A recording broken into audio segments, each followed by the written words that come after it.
Que connaissez-vous des Maldives ? Vous avez certainement l'image de ses charmantes plages et de sa nature saisissante. Mais connaissez-vous l'évolution de l'islam dans ce pays dont la constitution oblige aujourd'hui ses citoyens à être musulmans ? Cette religion a été introduite aux Maldives avec Aboul Barakat Youssef al-Barbari qui est arrivé à l'archipel au milieu du XIIe siècle.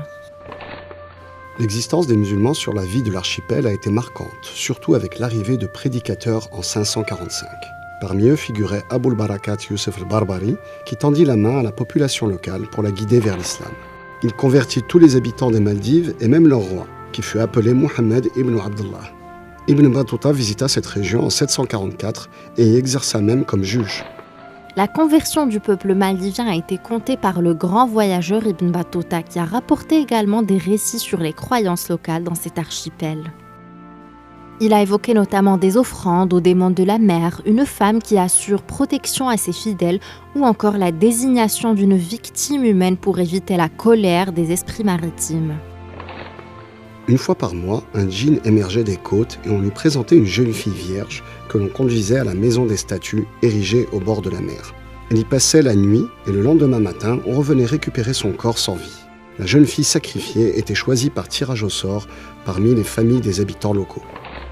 La situation est restée ainsi jusqu'à l'arrivée d'Aboul Barakat Youssef al-Barbari aux Maldives.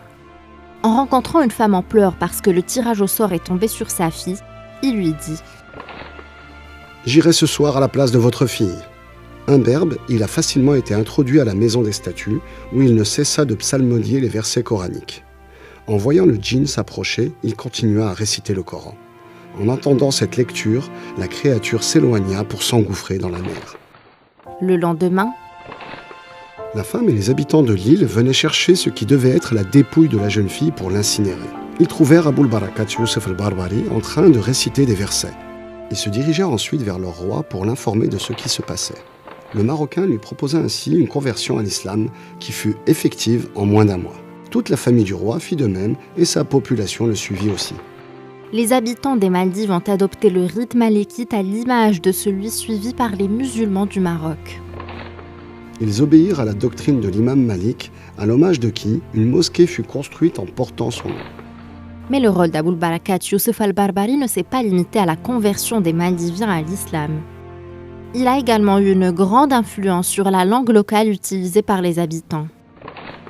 Même si les origines de la langue maldivienne remontaient au Cingalais, elle fut développée et influencée par l'arabe, dont plusieurs mots ont été intégrés au parler et à l'écrit après la conversion de la population locale. Quant à Aboul Barakat Youssef al-Barbari, il a été inhumé au Mali et sa dépouille repose aujourd'hui à Bamako.